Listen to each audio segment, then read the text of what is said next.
2023 was the best year of my life. As the year came to a close and I started 2024, I reflected on all the amazing experiences I had and everything that I accomplished this past year. So I wanted to break everything down and sort of recap my 2023, including some of the goals that I set, and see if I actually hit them. So I'm going to sort of break things down into two big categories. First, in terms of school, sort of the first big accomplishment was I finished preclinical. My school has a 1.5-year curriculum for our preclinical phase, and we finished that in October of this past year. And it's really crazy to think back, beginning of 2023, it was sort of halfway in between our first systems block, which I don't even really consider that like our first systems block. It was like our infectious disease and heme-onc course, basically. So yes, it's more of a system, but there's no real one organ that you're paying attention to. So basically from February until October, we covered all of the major organ systems. Our GI system, which includes so many different things: pancreas, liver, large small intestine, covered heart,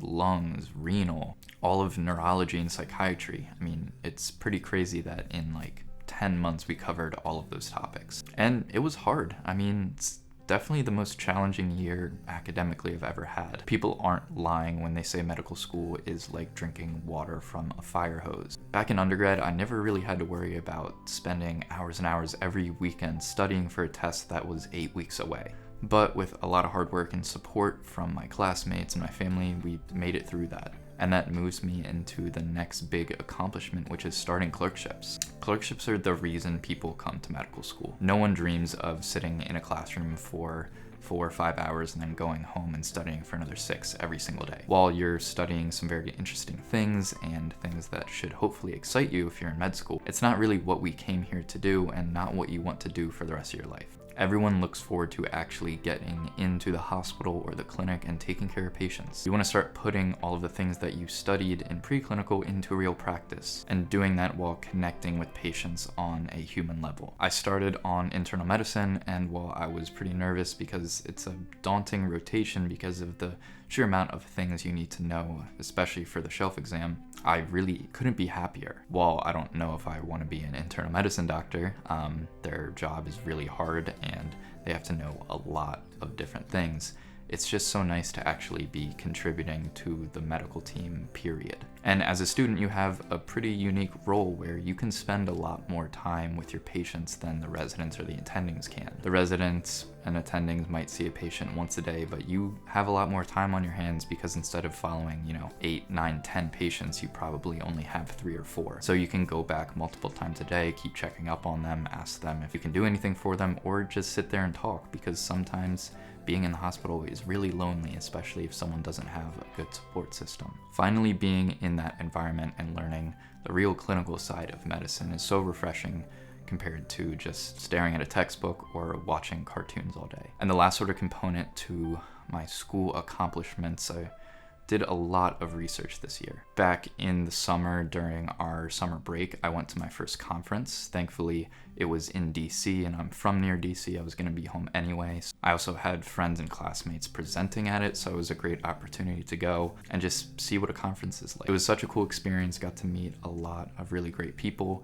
Got to see my roommate talk in front of like the top 500 orthopedic surgeons in the country, and all around just a really great experience. This brings me to my first sort of goal that I set for myself for 2023, and it was to submit a first authored publication. Throughout my first year of med school doing research, I was, contributing to projects, doing data collection, maybe writing an intro or, doing some results, but I never had a project that was mine. The projects were always other people's ideas, and I was just one small piece of the puzzle. So I wanted to come up with my own study idea, and with the help of my roommate, think about how we get it done, find a PI, find a team, and take something from an idea to a finished manuscript. And while I knew it was going to be hard, it ended up being a lot more work than I thought. Especially the writing phase. I'm not a good writer, I don't like writing, so being solely responsible for crafting a manuscript was a pretty daunting task for me. But at the end of the day, I not only met the goal, but I doubled the goal. A few weeks ago, in late December, I submitted 2 first author publications. Who knows if they're gonna go anywhere, they might not be published or anything, but it felt good to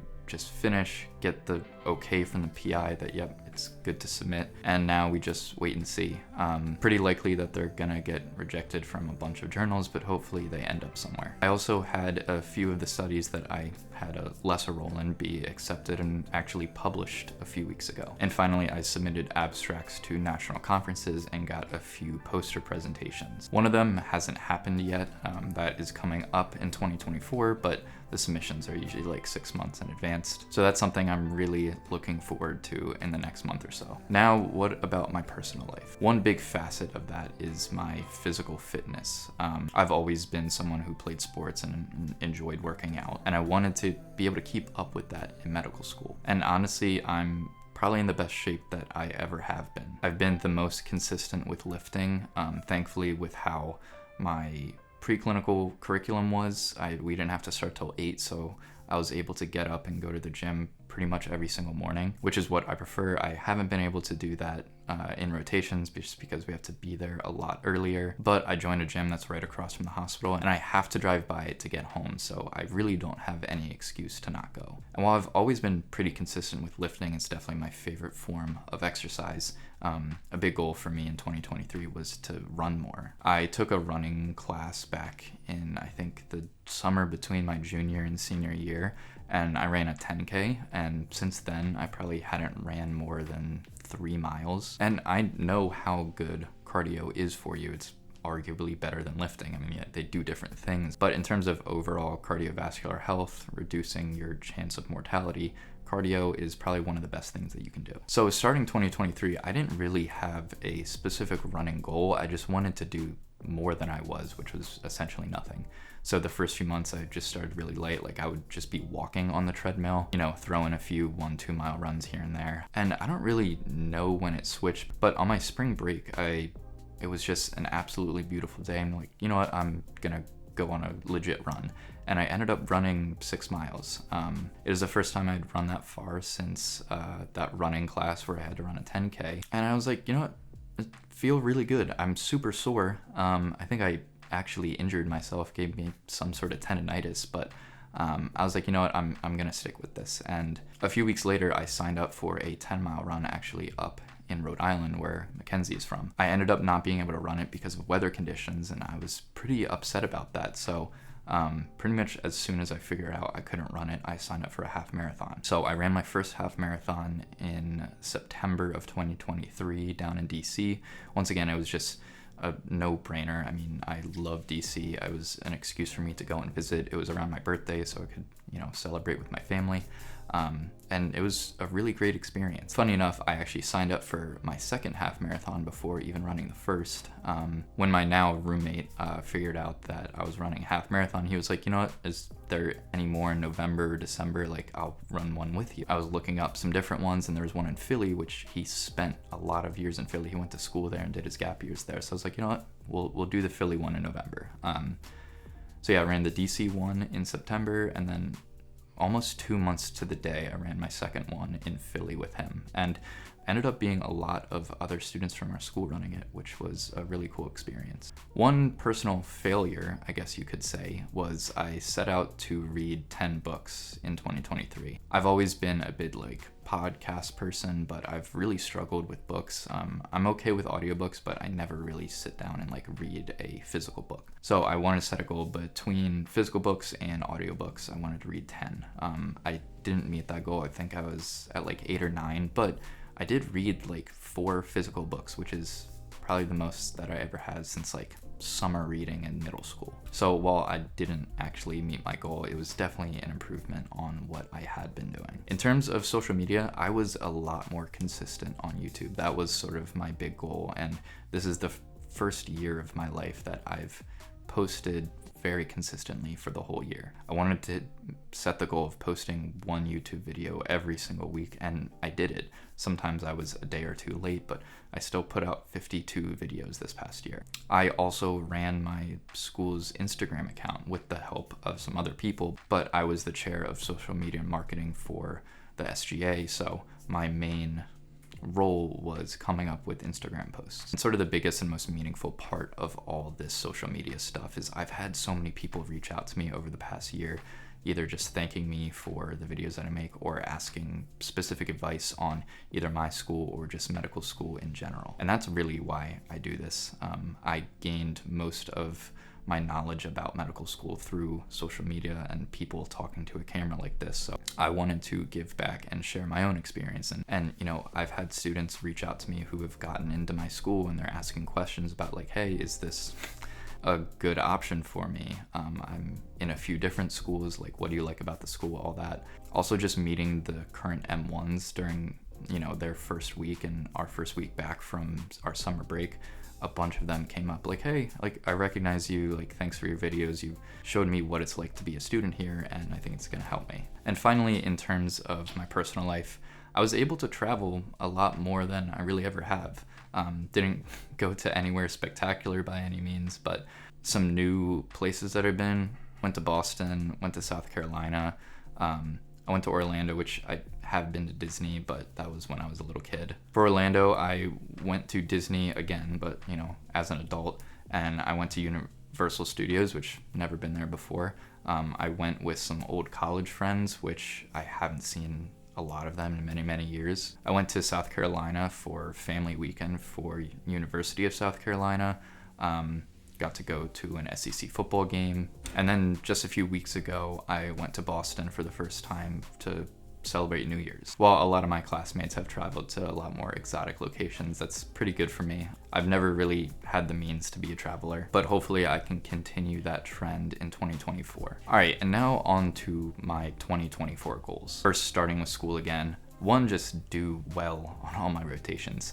I'm about halfway through my internal medicine rotation, and that shelf is right around the corner. I think everyone is in the same boat about being pretty scared for it, just because especially the IM shelf is really a beast. And you know, I know that this is probably the most important year of my life in terms of career-wise. I've talked to a lot of program directors for different schools, different specialties, and your grades your third year are one of the most important things on your application. So I really want to make sure that I can do as well as possible to set myself up for success in a year or two. The other big thing is I will be taking step 1 this year. We're done with our rotations around November, and then we take step 1 and step 2 back to back. Step 1 will probably be right before the end of the year, and step 2 will be early 2025. Thankfully, step 1 is pass fail now, but that doesn't mean it's easy. And finally, for research, I kind of want to double my goal again that I hit last year, and hopefully I'll be able to submit 4 manuscripts. And sort of going along with travel and research, I will be going to San Francisco next month and presenting one of my posters at the AAOS National Conference. I'm very excited for this opportunity. I've never been to California before. I've only been to one conference, but I wasn't presenting anything, so it'll definitely be a different experience. And I get to go out there with my roommate. I will definitely be making a video about that whole thing, so stay tuned for that in about a month. Now for personal goals, I'm gonna set that same book goal again, and hopefully I can hit it. So I'm gonna try to read or listen to 10 books this year. Honestly, probably gonna be even harder because a lot of my sort of free time, if I'm running or driving, is spent listening to different podcasts on prepping for step 1 or step 2. But we'll see how that goes. In terms of social media, I think I showed that I can be really consistent on YouTube, but that doesn't mean that the quality of my videos are that great. So that's going to be my focus this year, is just improving the quality of my videos. If that means that I have to post every 2 weeks instead of every week, then that's how it has to be. But I look at other med student YouTubers like NDMD, and just the quality and cinematography of their videos is unmatched. So that is sort of going to be my main focus in 2024. And hopefully having the sort of new experience of going through rotations will help with that. Preclinical got very monotonous. It's like, all right, I'm just studying every single day for 7 weeks and then taking a test. But I should hopefully get a lot more inspiration going through rotations. And then another really exciting thing that's coming up in 2024 is I'll be working with a new social media company called Scope.